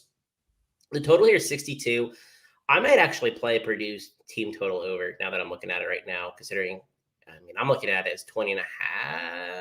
I got to see what it is. But I like Purdue to at least score some points this week. And you don't have, if you're playing Aiden O'Connell 5,400, you can spend up elsewhere. You can pair him with David Bell, who's cheap this week as well, 6,700, and just roll that duo out. I don't really have much that's changed from a running back perspective. I think that we kind of nailed it earlier this week on Wednesday, but I just want to write home that Braylon Allen, I think, is the best play on the slate. Like, I don't think there's anybody he could be very highly rostered. I wouldn't be shocked, but Northwestern is terrible. They rank bottom 10, basically everything in terms of rushing success rate, explosive rush rate allowed, defensive EPA per rush attempt. They're allowing 231 rush yards per game. Braylon Allen is the only guy here that really matters for Wisconsin. So I think he's somebody that you can absolutely target and plug in. And I actually think that Julius Davis, who's the RB2 there, has some value as well. He's the min at 3,000. And so I think he's the backup. And if Wisconsin gets out to a big lead, but I think they might just toss out Davis out there to get, I don't think 60 and a touchdown's out of his range. I think that's a fairly interesting value if you really need to save somewhere. So I haven't really seen a lot of people talking about him, but I believe he's the RB2. And if he's the RB2, then they don't. It's obviously the Braylon Allen show, right? But Wisconsin definitely wants to see more people get touches than just their lead back. I mean, they split it enough where you're looking for it. It's unusual. They've rotated backs a lot more this year. I don't know if that's because they don't have a guy that they love like they have in recent memory with Melvin Gordon and then Jonathan Taylor, or what it really is. I mean, maybe they just banked on having Jalen Berger, and now that he's gone, they're kind of just flying by the seat of their pants. But yeah, they have rotated backs quite a bit there this season. And Davis was the first one in after the Malusi injury as well. So if we're saying, hey, maybe he's the RB2 there, I think it's a good value. He's the min, so it also comes with risk, right? Because they're rotating a couple guys, but this is a really good matchup, and I think Braylon Allen hasn't topped more than 20 rushes this season. I don't think he's 15, 20, 12, 16, 18. He's really efficient with his attempts, obviously, but they want to get somebody else involved. So I'm all for trying to find whoever's going to be RB2, and I think it's Julius Davis. Just a few more entries here. Blake Corum confirmed to have not made the trip, so he is definitely out today. I think we all suspected, but now we know. And then Indiana running back Stephen Carr is not warming up either. So that's interesting. Yeah. Not that it really honestly matters. Rutgers is good at one thing. They have a pretty good rushing defense. They limited the Michigan backs when they played. Trayvon Henderson is Trayvon Henderson, so I'm not really gonna scoff at that. But he didn't have as big a week as he could. So I wasn't really touching that game to begin with, but I'm definitely not touching it now, even though we're gonna get like a min RB play. You can do better than that on this slate if you really, really need to. It sounds like Jalen Naylor is out, or I haven't seen it confirmed, but everything I've seen is heading that way. I think there's a good chance that there's a secondary receiver in that Michigan State game that is off at value. It's just guessing which one it is. So I think it's going to be Monterey Foster. He saw 4 targets last week. I think that he's probably I think he's the wide receiver 2 there. I really do. If Naylor isn't playing, and Maryland's defense is pretty bad against the pass. They're bottom 10 in explosive pass rate allowed. They're bottom 30 in yards per pass attempt. And their EPA is pretty good. And their success rate is fine. But I think Michigan State's offense, I think the secondary option in Michigan State's receiving game is a place to find value, especially if you're playing Tualia, which I think you still can. You want to run it back with somebody. And I think the guy to do that with is Monterey Foster. So those are the big changes I have from a DFS perspective. There's not a whole lot going on this week that I think necessitated change unless big injury news breaks late. Yeah, and we'll be monitoring that here leading up to the game here. Next on the schedule, Chris, what do you got? Usually I like to talk about some of the late action that I added. Sounds great. Let's do it. So it's been pulled off a lot of books, but if you can still find it, I kind of like Rutgers +7 today. I think Rutgers could beat Indiana straight up. I was shying away from playing it because I didn't know if Penix was going to start, and I think that he's better than Donovan McCulley and Jack Tuttle, which, how is that saying a whole lot? I don't know. But I kind of like Rutgers +7. I just don't think that game's going to be high scoring. I don't think that that's a game that could be like 17-10 and you get a push. That's a game that could be like 17-13. Like, I don't know. I like Rutgers. It's not on a lot of books currently, but if you can find it, I think you can play it. I wouldn't play it less than 7 though. I think you're getting a touchdown and like you're happy you got that. So is Indiana's offense worse with McCulley instead of Penix? Like really? Not better. It's maybe it's the same. Just no one there has been good this year. Stephen Carr had like 1 game, but it's just kind of been an embarrassment there. Yeah, it's a bad offense. That game is gonna be gross. What I will say about McCulley is like he doesn't make a lot of bad mistakes though. Like he doesn't lift anybody up, but he hasn't thrown an interception yet this year. So if you're banking on him, throwing 3 picks or whatever, I mean, that I don't think that happens for him. Yeah, probably not. I mean, when he came in earlier this year, it wasn't like he was impressive, but he also didn't cost them the game. That's a good point. So I don't know. He almost beat Michigan State, that was a thing that happened. Can I ask you real quick, Chris, what you feel about Yeah. this Michigan Penn State game? Because this line has been moving all morning now. It's up to Michigan -3. Oh, I got Michigan at half a point earlier this week, and I have not. It's not a recommendation that I've been making, mostly because it's been moving, and I don't love it. I think Michigan's going to win. I'm surprised that it was as close as it was, to be honest. But I don't think you want to play you definitely don't want to play Michigan -3. I think that's a terrible, terrible play. I think you could play Penn State +3 if you really wanted to. I'm not playing the spread in this game. I am playing the total, though. I think under in the first half is the way to go here. I found 24.5 this morning. I think it's down though. But if you can get at 24, I think that's a really good value. I think the way to play this game is the under. But I like the first half under a lot because neither of these teams are going to have explosive plays. I don't know the path to get to 24 points, which is probably 3 touchdowns and a field goal. Like, do we really think that they're going to combine for that in the first half of this game? Probably not. The line moving doesn't surprise me because I thought that big money would come in for Michigan because it has been all week. It opened as a pick, and so it's been steadily trending that way. So it was 1.5 last night. So we definitely had big money come in today. I like the first half under here if you can get it at 24. I think it's the way to play it. Sorry, I wanted to ask you because it's moved 2 points in the past 12 hours. So I just found that interesting. That's crazy. I don't. If you got Michigan under 2, I think that's great. But I'm not touching it anymore. Sure. I wonder if it closes above 3. If it closes above 3, people taking 3.5 are psychopaths. I mean, I think Michigan State wins. I just don't know how much I trust it. One game that I've really honed in on is Houston Temple. I think there's a lot of value to be had in this game. I talked about it a little bit yesterday, but I want to talk about Houston -24.5. DeJuan Mathis is not playing. And now that DeJuan Mathis is a crazy talented player, I mean, he was committed to Georgia. So he does have their pedigree, but he has not been impressive this year. Temple's quit. They've just quit on the season.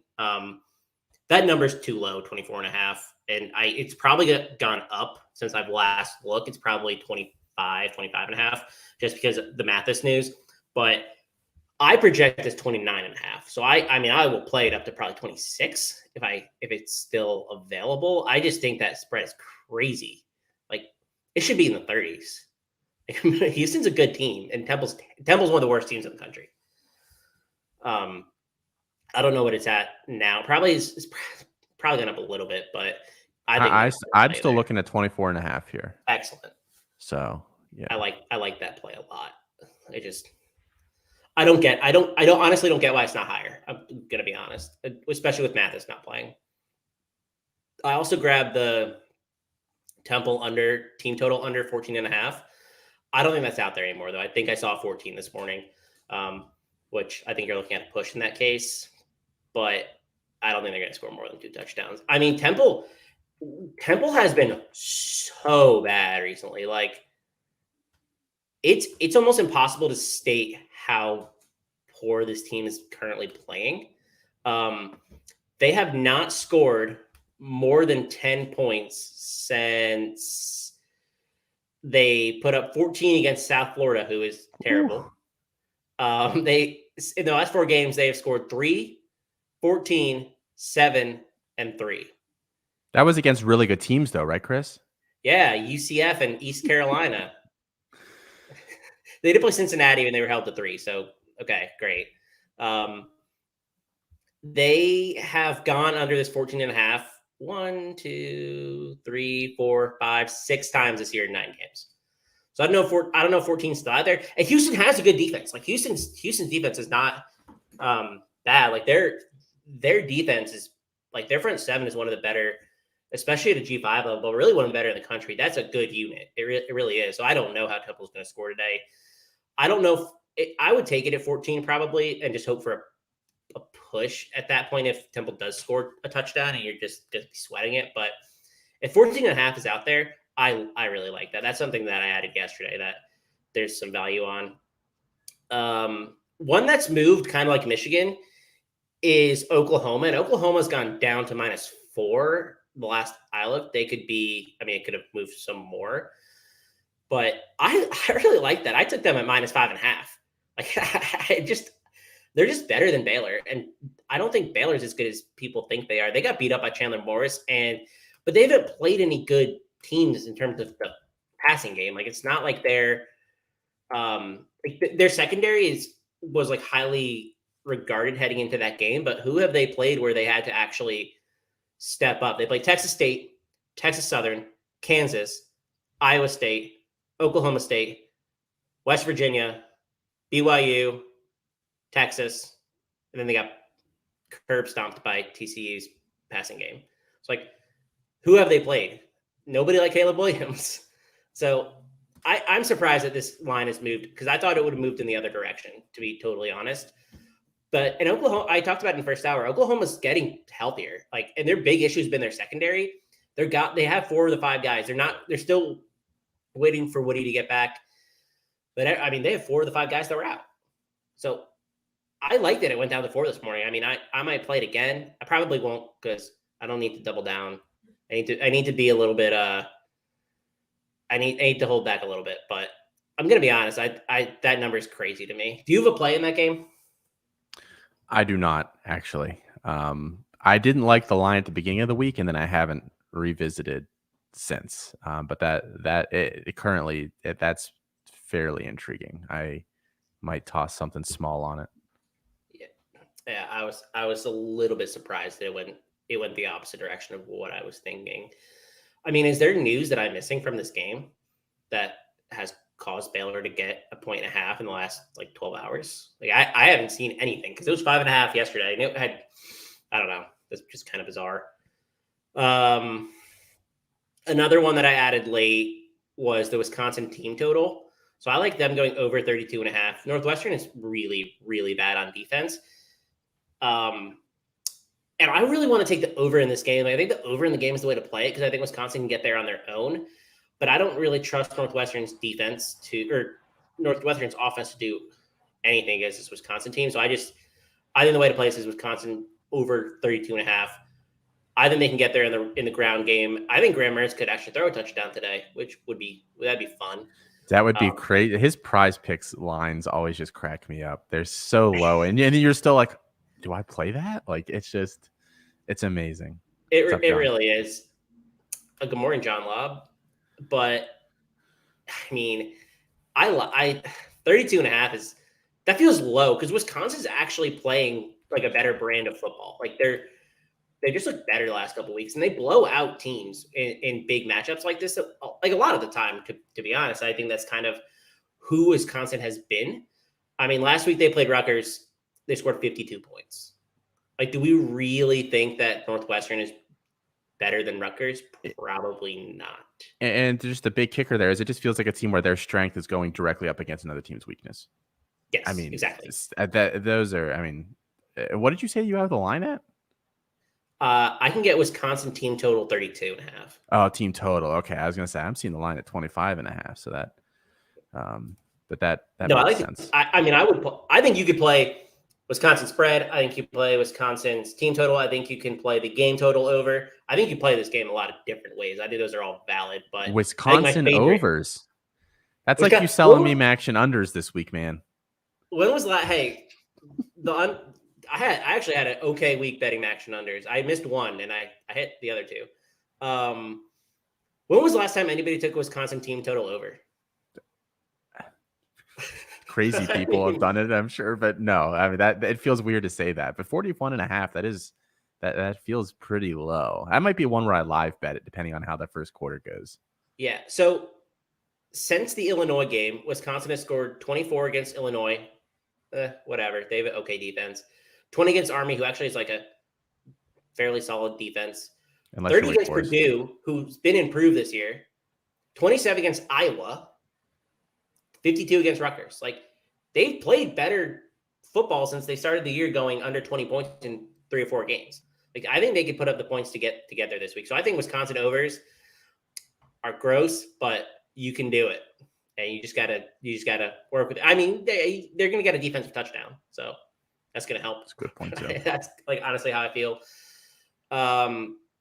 Another one that I added late was Arkansas. I added this one kind of yesterday morning, and I heard it on who said this? I feel like I don't remember who said it. So whoever was talking about it yesterday morning, thank you for this play because I think it's a great one. Arkansas State, ULM over 66.5. Both these defenses are awful, like truly, truly terrible units. Arkansas State has the worst defense in the country. I just think that this is a game that could end up in the 80s. It just feels like a classic, like G5, 2 really bad teams going against 2 really bad defenses. That's become one of my favorite plays this week. What do you have that maybe I don't have this week? So I did take that. You were talking a little about the Notre Dame game, and you had said you were taking you were playing around with some of like the Notre Dame totals. I'm just taking the under on that game total as a whole. Because I struggled to see Virginia really scoring today without Brennan Armstrong, who is rumored to be out, but the game total there is 63. Like, that just feels incredibly high because Notre Dame's not going to score 45. I mean, I can't see Virginia getting over, above 20 today without him. So I just really like that game under as a whole. I think that I felt pretty good as I locked that in this morning. And that line's still only at 7, which feels crazy to me. I guess 7 shit. I guess because it's been set. I saw it was 7 last night as well, but I'm surprised it hasn't separated a little bit more here with how strong that chatter is that Armstrong is out today. It's at 6. I saw it at 6.5 this morning, and I tweeted like pretty early. I was like, you got to get this before it goes to 7. This is going to 7. But is it? Can I find it? Can I find it elsewhere at 6? That's just on DK, and I'm not as into this as you guys are. I only play on one book, so it very well may be 6.5 elsewhere, but I am not seeing it that way. If you can find, you can still take the alternate spread. It's not. Yeah, if you can find it, if you can find it at 6.5, I'm still taking it. I don't hate 7 either. I think Notre Dame's. I like this before the news came out about Armstrong. I thought Notre Dame was going to win regardless. UVA's defense just so bad. Like, they let BYU score 66. They let Georgia Tech score 40. In their last two games. It's just a really, really bad defense. That's what worries me a little bit about the taking like the under in this game. Cause I think Notre Dame could score 45. Like you said, you don't think they could. I think they could. You think they can? I think it's a rush fest today. Kyron Williams, big day. Logan Diggs, maybe big. Is that just what they're going to do all day here? I think so. We're assuming that Brennan Armstrong doesn't play, I think is the way that we're approaching this game. The under that I like is UVA team total under 28. Yeah, that feels. I think that's the way. Nice. And I've been playing UVA team totals overs all year. Like, it's just always discounted. If Armstrong isn't playing, I think they're going to have a hard time getting to 28. I think it's a pretty big number. So I'm going to be honest, like the first quarter, like first half, like all like the spreads in this game are really intriguing. Like, I'm seeing Notre Dame minus 0.5 for the first quarter. Like, I would consider playing that. The first half is at -4. I would consider playing. There's like all of the just the smaller lines here. Like, I just kind of like them all. Maybe it's a trap, but I don't know. It's just I just don't want to be wrong about Armstrong not playing and get too heavy in this game. Yeah, that's fair. That's the worry that I have, because like all the chatter sounds like he's not, but if he does, he's probably gonna be beat up.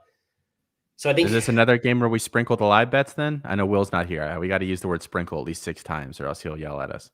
Yeah, true. Maybe I don't know. I think, yeah, John is a great point, right? Like, Johnson. it was 5.5. up to yesterday.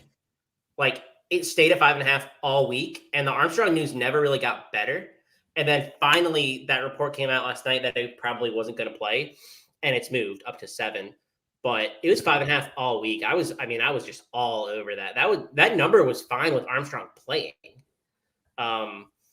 And now I think if Armstrong officially doesn't play, this ends at 9.5. I think that's where it ends. Like, I think you're still getting value, but you're making the assumption that Armstrong isn't playing.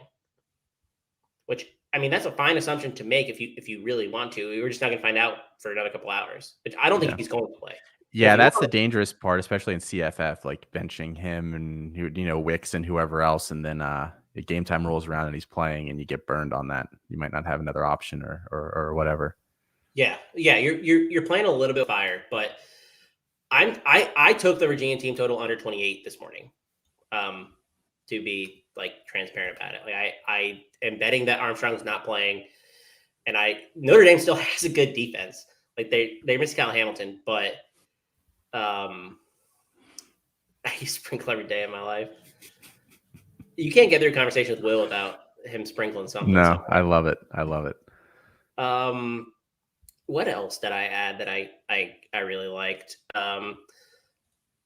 I've talked about this a lot, and I want to highlight this again. So I'm always on these Nevada unders. Like, they play so slow. Like, their games go under like a lot of the time, and the places that they haven't gone under. So they went over against UNLV, but that game should have gone under because there were like a whole bunch of fluky defensive scores and stuff. Fresno game should have gone under also, but they scored at the last second again and barely pushed this total over by 1 point. I think it was 63.5, barely went over. Terrible. Hawaii went under. New Mexico State's line was set too low, to be honest, because Nevada's defense isn't that great. But this is a game that's going to go under, I think. I think it's still too high. It's 45.5. And I actually like the Nevada money line in this. They're plus 120. And I don't know how San Diego State's going to score. Like, how do they score? I'm seeing plus 130 over on DK. Ooh. Yeah. So I like the Nevada money line. I really do think that they could win this week. They have the better offense. Their defense is still all right. The concern that you have is basically Nevada is never able to move past like the 50 because like I don't know if they're first in the country in field possession, but they got to be top 5 because Matt Araiza is a god. Araiza is a god. He punts 80 yards every single time. So that's why I also like the under here, because the field position battle is going to matter a lot, and San Diego State can't score. So I think it's a classic under game. And I just like the Nevada money line. I think they just have a better offense. I just think they have a better chance of scoring is the bottom line. Like, I don't think it's going to be a high scoring game at all. Anything else that you like?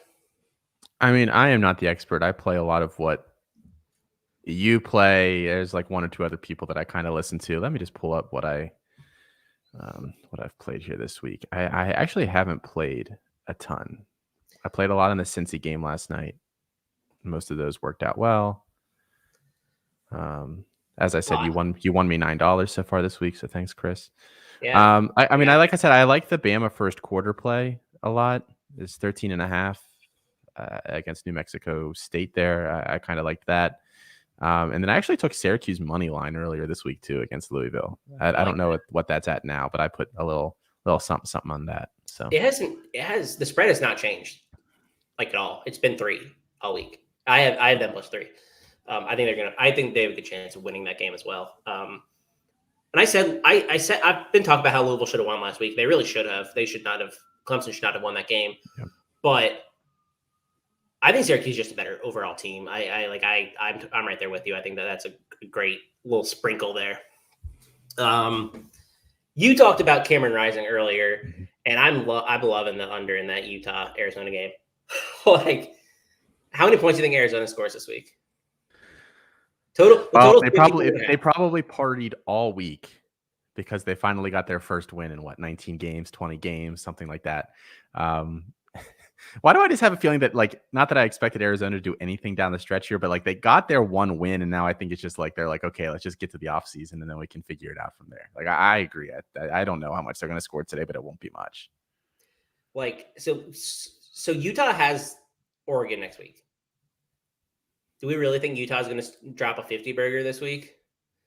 No. Like, I highly, highly doubt that, even though they could. I just think that game's going to go under because I don't think Arizona's going to get any points. The 24.5 spread there is probably too low as well. It's basically the same logic that I have in the Houston game because I have the under there as well. Like, I just don't think the other side's going to score at all, and I don't think the offense is going to be pressured to scoring. I've actually come around a lot. I wasn't crazy about the Bama first quarter, and John Lobb loves it too. So I've come around on that. I just didn't like the value because it was minus 130.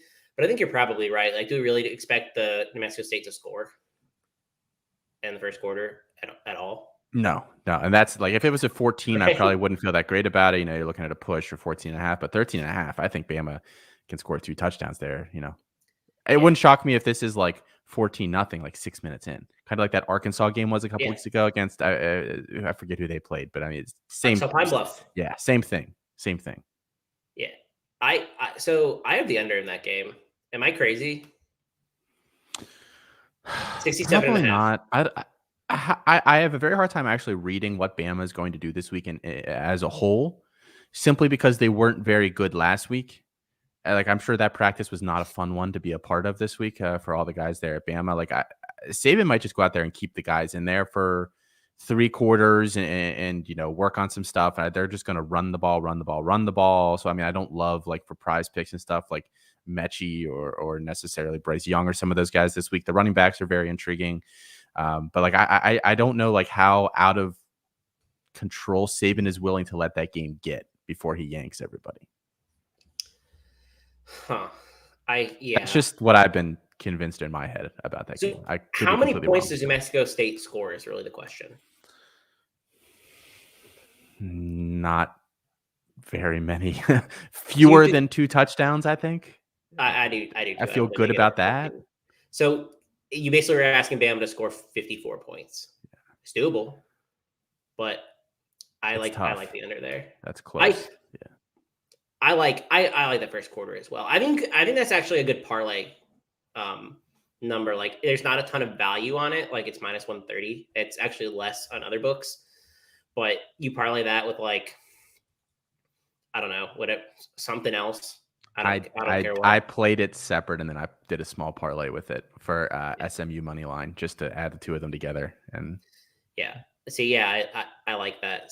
That's how I would play it, because there isn't a ton of value in it by itself necessarily, but there's a good amount of value. I'd be remiss if I didn't talk about UTEP this week. They're better than North Texas, like a lot better than North Texas. Like, I've seen people taking the North Texas spurt like at 1.5. I don't think so. Like, UTEP had a letdown spot against UTSA, but did we really expect them to cover? I didn't. Like, I felt like the number was not quite enough. That's the first game I didn't play UTEP this season, I think. Yeah, me too. I didn't touch it. Yeah. I wanted to play UTSA, but I just couldn't, in my heart, find a way to do it. But UTEP is better than North Texas. North Texas only has 3 wins this year. They've beat Southern Miss, who is one of the worst teams in the country. They beat Rice, one of the worst teams in the country. They just, they're not a good team. They're really, really not. And so I like UTEP here to cover, because UTEP is a solid team. They lost to FAU, whatever. They covered, obviously. UTSA, unfortunately, did not cover. Covered against Louisiana Tech. They covered and won against Louisiana Tech. They covered against USM. They covered against Old Dominion. They're covering machines is the bottom line. So I like him at plus 1.5. I obviously took the money line because you have to. But I don't really care. Do we know if North Texas has any home field advantage? I'm guessing no.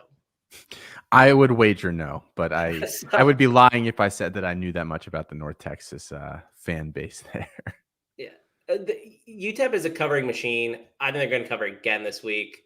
I just like playing the Miners. I mean, we're just fans of them, so I like that a lot. A couple of injury updates here, Chris. I'm just going Go to for throw out. They're saying that John Lovett is going to be the starting running back for Penn State today.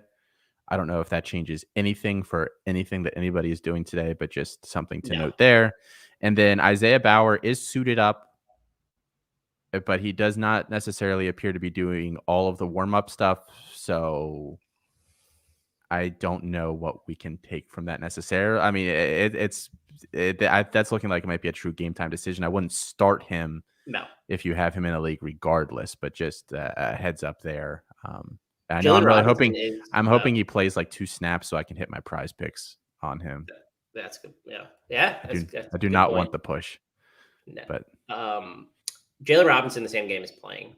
It sounds like, and it was trending that way all week. Yeah. So I like that because I have the over in that game.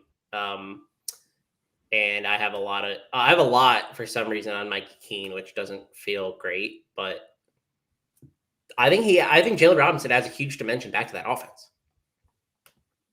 Yeah, so spreads. I mean, their most dangerous receiver by infinite amount. I mean, that's just how that works.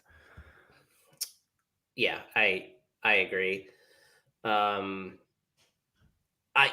mean, I think some people are starting Ryan O'Keefe or like playing him in some prize picks. I don't think you can do that anymore. Do we care that the UMass quarterback is not warming up? You know, I was really thinking about going heavy UMass today, and now, no, I don't think that changes anything for me. And it does look like Clemson has a lot of guys out, but mostly on the defensive side of the ball. So, well, they do play Maine, UMass. That might be an even game for them. Yeah, maybe we're taking the Maine money line this week. Was UMass? Did they lose to Rhode Island last week, or was that UConn, or who was that? No, they lost to Rhode Island, I think. Okay, I couldn't remember which one of those the northeastern teams there lost to Rhode Island. So I mean, I'm sure John. If John's still here, John will let us know if it was UConn or not. Yeah. No, I'm pretty sure it was Rhode Island. It was actually their second. I pulled it up quick. Their second ever win against the FBS opponent for Rhode Island, and they won by 13. So UMass is in bad. Maybe I am taking Maine money line this week. I don't even know if that's offered on DK. I don't. Oh, it is. They don't have it as UMass. They have it in Massachusetts. So Maine is a 5-point favorite. Damn, I thought I had a little more value. That's. What are some of my best calls? Oh, my best call this season was 100% UTEP. Like, I took them on the alt line, and I was telling everybody to do this, like -6.5, and they easily covered it, and it was like +225. Like, I've been betting UTEP, and that's been some of my best calls by far this season. And like I talk about this a lot. Like I post basically how I do every single week on Twitter, and like I'm fairly transparent about what my record is. And I post like every single pick I have in some form across the week. So like yesterday I was running through each game, and I have basically everything I'm taking in the Discord most of the time over at Campus Canton, which I've posted less on Twitter and more there because, you know, can't be giving it all away for free. But this season I'm done fairly well betting totals. Like unders, I play a lot of unders because I think there's a lot of value there. Chris always talk about secondaries. Where does he get that information? Twitter. Like so Bud Elliott, who's at CBS Sports, who's a guy that I listen to a lot in terms of betting. He has a thread each week that is like, what injuries did you see? What injuries can you tell me about? That he posts either at the end of the day today or tomorrow, like early tomorrow. And basically you have like hundreds and hundreds of responses from people that talk about basically what happened to their team and injury wise. And I use injuries a lot in my process. And staying up to date on them is really important to me. So like I'm fading Baylor this week because Oklahoma's gotten back all their not all of them, but like the majority of their secondary besides Woody Washington. So like I like Oklahoma 4 because I know that they've gotten it back, even though the data says we should probably be taking Baylor plus like 5.5 when it was there. And so those sorts of discrepancies. So like Bud Elliott does a really good job doing that. FBS Fantasy Foot does a really good job with injury updates, especially today. They have the ear to the ground, and some of it's behind a paywall now, but they do a good job of like aggregating their information. So injuries are really important in the college space, especially way more than the NFL. Yeah, and so it matters because the replacement for like these guys is just not the same caliber. So NC State lost Isaiah Moore 2 weeks ago as a linebacker, right? And so I like Wake Forest a lot more in the middle of the field because of that. And so that's like those sorts of places to get information are high leverage plays. And so I think that's huge for betting, and I think that's huge for understanding game flow. And so there are a couple sources I use on Twitter, but I think that's a good, really like interesting question, Felix, because that matters a lot more to me than I think it does for a lot of people. Like, I don't think a lot of people pay as much attention to that. And like, it's a huge deal breaker for me. And a lot of that's injury based, but a lot of that is also just like running data. Like I have a ton of data that I pull each week, and it's mostly for DFS purposes, but I mean, it has all like success rate data, and like it has havoc data. It has, all different analytical thresholds or analytical numbers beyond like how many yards per game are you allowing. It's like, okay, what is your success rate? What is your defensive EPA per play, et cetera, right? So like it speaks a lot more to efficiency per play than it does actually the overall like totals. And those are, I think, a lot more valuable because it speaks to that aspect. What is the most impactful injury? I don't know. Brendan Armstrong. Brendan Armstrong, probably. I mean, it's got to be Brendan Armstrong, right? What about for the Texas line today? Is Bijan potentially not playing? Already built into that? Do you think? Like, if he's out, does that change anything going on over there? Because that right now, I'm trying to find exactly what it's at. It is I have the under. It's at 30.5. I mean, they play Kansas, so it's kind of a tough one to necessarily say. But I mean, I think you play the under. Okay. I'm playing the under anyway. But especially if Bijan doesn't play, maybe you feel more confident. I like Rashawn Johnson if Bijan doesn't play, though. Like, he would definitely, I think you might be able to start him anyway. But if Bijan doesn't play, he's absolutely a start. I think I don't think that matters for the spread, though. I mean, it's Kansas. It's tough to. Yeah. I don't really like betting those big spreads anyway. I actually think Kansas might be able to cover this week. I'm not going to play that, though. I'm not going to guess that they do. 30 is a big number for Texas. Like, that Texas offense is a little bit disarray outside of Bijan. Like, who's starting at quarterback this week? Is it Case Thompson or Hudson Card? They said both are healthy and both will play. Great. Whatever that means. So nobody is really the answer. That game is tonight too. So, man, I hate when it's late because the Bijan injury is really impactful for like playoff purposes. If you have Bijan, you have to keep him in until we get news. I have a league where I'm sitting him already, but my other options are Mateo Durant, Sean Tucker, Isaiah Spiller. Yeah. So I had other options, and Travion Henderson actually. So I had other options, but yeah. I mean, I think you have to, unless you have really good options, I think you have to keep him in. Yeah. Like, that's a scenario where you don't have to. But I'm keeping him in because my other option is like, I don't even know. It's someone crappy. But if he plays, he's like, and he's healthy and he gets 20 carries, I mean, that's a 202 game. Yep. Even if he gets like 10 carries, he could go for like 150 and 2. Like, Bijan's a really impactful injury for sure. Brendan Armstrong as well, because that impacts the entirety of the Virginia offense. So I don't think you can play anybody if Brendan Armstrong doesn't play. So I think you have to sit Tavia Wicks. If you have Billy Kemp, you have to sit him. I don't know. I think the biggest impact in terms of like positive injury news, I think Jerkovic is going to be healthier today. And so I think that could lead to a better Boston College offense than we've seen. So I think you could play Zay Flowers. I think you could probably play Jerkovic if you have to.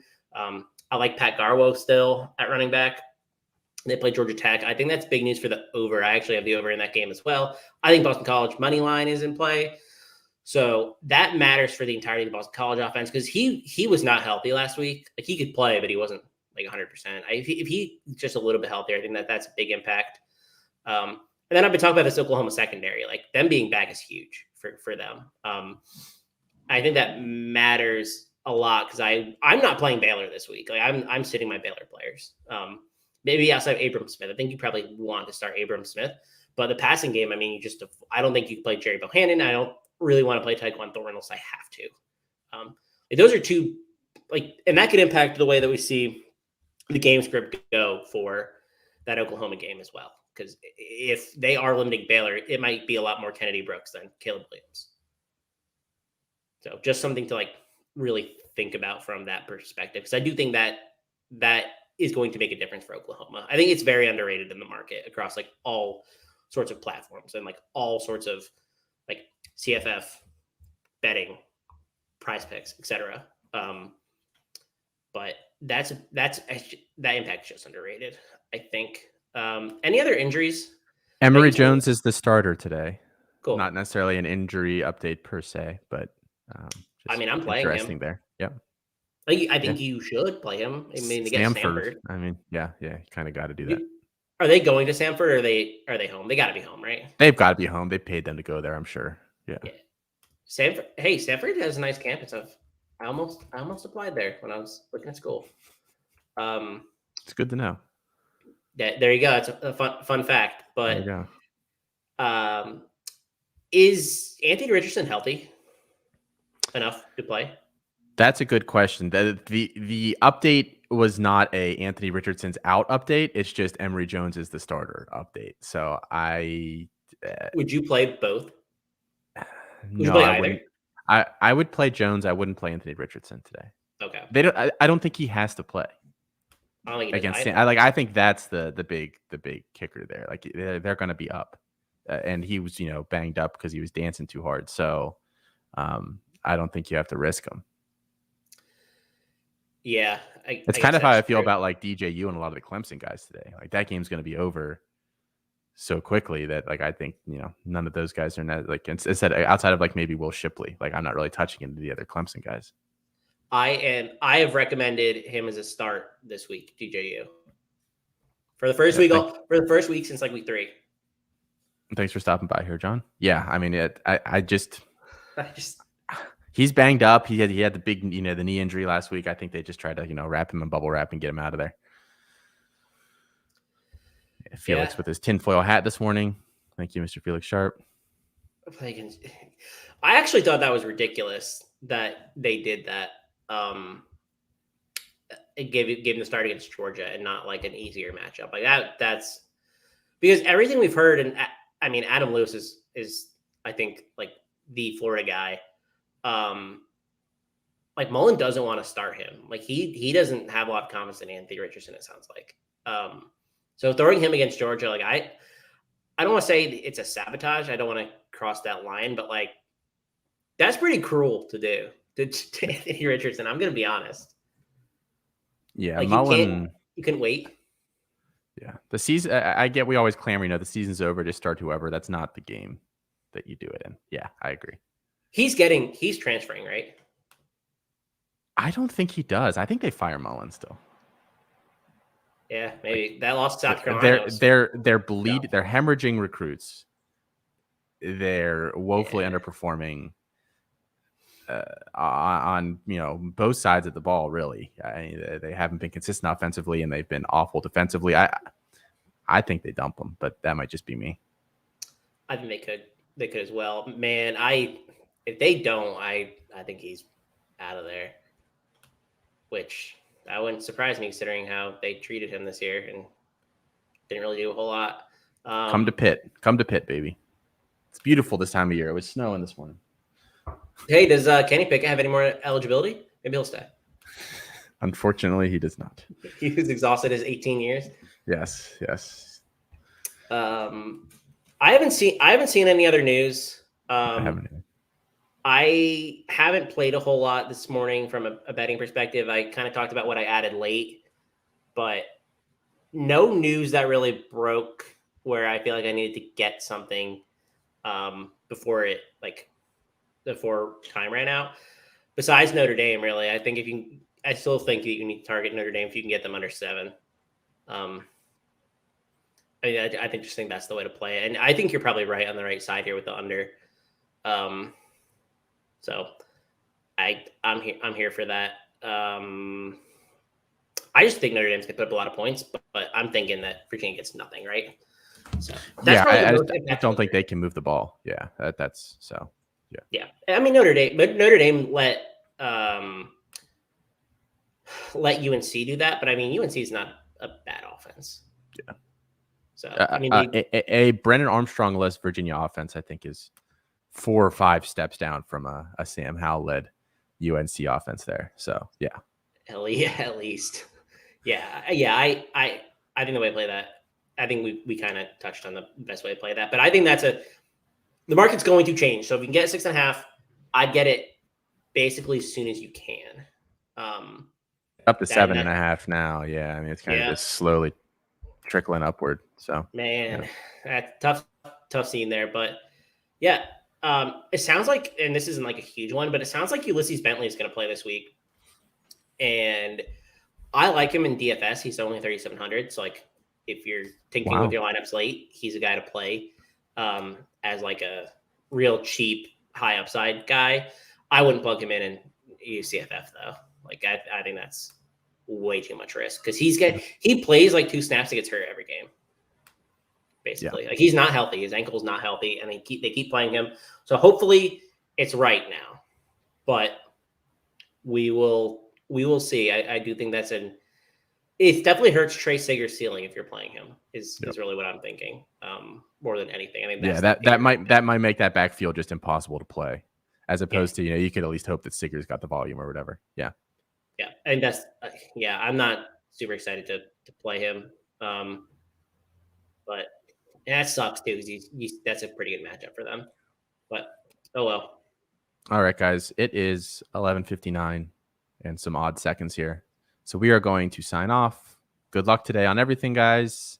From me and Chris here and everybody at Campus to Canton. We will see you guys tonight for Coast to Coast. Kick off right around 11 o'clock there. Again, subscribe to the YouTube channel here. Turn on those notifications and you will know when we are about to go live. Chris, enjoy your day here. I plan to. Very much so.